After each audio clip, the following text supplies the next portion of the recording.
What's up guys, kakagaling nga lang namin ng Tutuban kanina at naisipan namin mananghalian dito sa Chunok's Kitchen. Dito na lang namin naisipan na kumain dahil malapit lang siya sa pinanggalingan namin. Kaya tara, samahan nyo kami mananghalian dito sa Chunok's Kitchen. Pagdating nga ay nagulat kami dahil napakaraming taong nakapila. Gutom na kami this time pero pinilit pa rin namin pumila.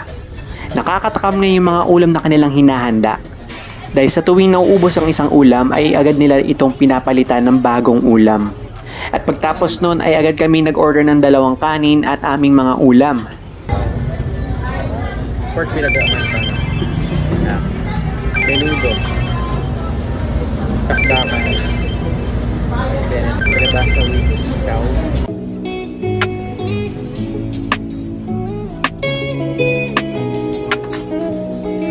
Siyempre, hindi mawawala ang malamig na coke.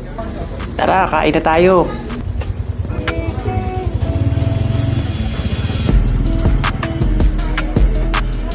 Good!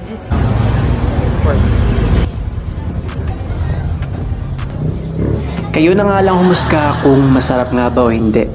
Pero one thing is for sure, ay talagang babalik kami dito sa Chunok's Kitchen.